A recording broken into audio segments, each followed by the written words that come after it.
Depuis maintenant 2 jours, un élu de la République qui emploie des termes comme cela, c'est inadmissible. Je pense que M. Mélenchon a besoin de faire le buzz. Je ne sais pas l'état du parti de M. Mélenchon, ça ne me regarde pas, mais s'il veut faire du buzz et s'il veut retrouver du crédit sur le dos des policiers, ça nous on s'y oppose.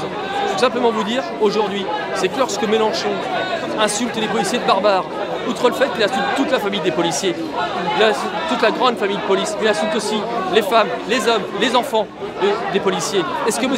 Mélenchon est allé voir un enfant, un mari, une femme d'un policier lui dire « vous êtes avec un barbare », c'est ignoble comme terme, c'est indigne d'un élu de la République. C'est pour ça qu'on attendait du ministre effectivement un dépôt de plainte. Le procureur de la République était saisi pour qu'un dépôt de plainte puisse être effectué lorsque le ministre déposera plainte, Alliance ou constituant partie civile également. M. Mélenchon est tout sauf au-dessus des lois. La République, c'est pas Mélenchon. Lorsque j'entends Mélenchon dire la République c'est moi, c'est pas ça la République. Il se trompe de combat, il se trompe de dialogue. M. Mélenchon est parti dans une haine anti-police affichée depuis des mois et des semaines. Je rappelle quand même que la semaine dernière, M. Mélenchon était déjà dans un palais de justice pour intimidation sur les forces de police. Le procureur de la République a requis 3 mois de prison avec sursis sur M. Mélenchon. On espère véritablement qu'il soit condamné. Vous entendez autour de vous, M. Mélenchon a rameuté des personnes haineuses vis-à-vis de la police nationale. C'est là-dessus qu'on dit, c'est sur ça, c'est ça qu'on ne peut pas accepter. 51 collègues qui se suicident, 51 collègues. Cette haine anti-flic affichée par l'élu de la République, on ne peut plus l'accepter. Cette haine anti-flic, les collègues, ils la connaissent tous les jours. Ils la voient le matin, la nuit, le soir, dans les banlieues, dans les cités. Et ces personnes-là, on les connaît, c'est les délinquants du quotidien. Aujourd'hui, c'est un élu de la République qui a les mêmes propos, qui se comporte de la même façon que ces délinquants. Un comportement de voyou comme ça, c'était admissible lorsqu'on est député. Pour nous, c'est quelque chose qu'on ne peut pas laisser passer. Bien au contraire, la manifestation, c'est pas dangereux en France. Ce qui est dangereux, c'est les personnes qui se donnent à casser, à fracturer, à lutter contre les policiers.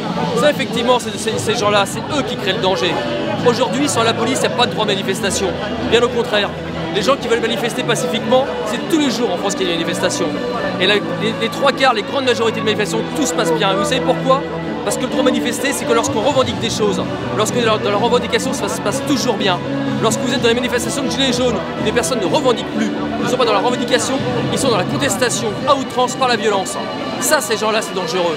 Et effectivement, les policiers, ils font leur job. Et lorsque les policiers se défendent, on ne peut pas parler de violence, mais de force publique. Et lorsque M.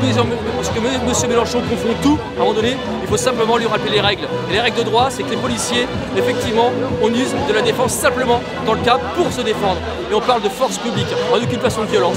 M. Mélenchon, parlons des Français, pour qui il est de se parler au nom des Français? Que représente M. Mélenchon?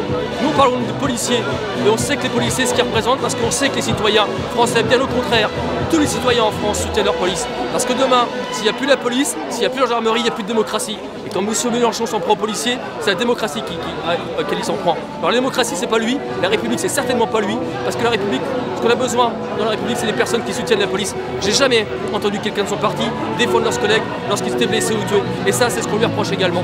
M. Mélenchon, qui se cantonne à ce rôle, simplement dans la contestation, mais ça c'est de la police, ça ne regarde pas. On dit simplement à M. Mélenchon qu'il va falloir qu'il baisse également le ton et qu'il arrête de s'en prendre aux policiers.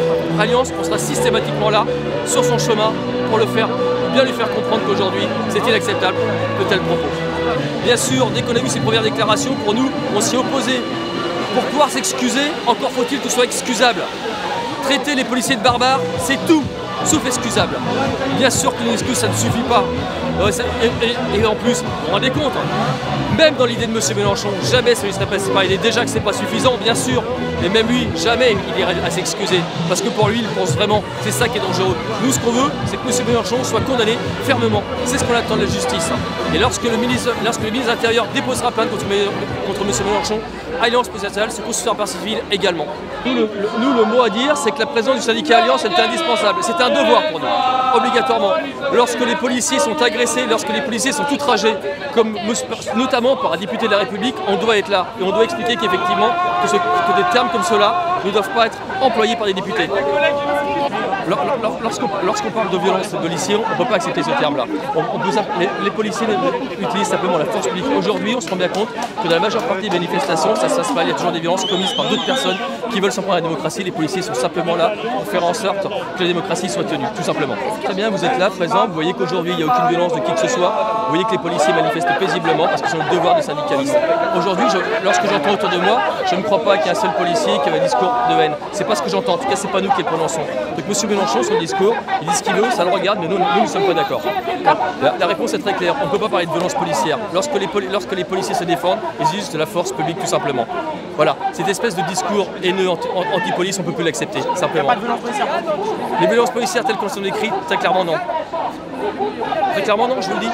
Depuis des semaines, on est en train d'essayer de faire passer les policiers pour des barbares, c'est ce qu'a dit M. Mélenchon. Ça suffit maintenant.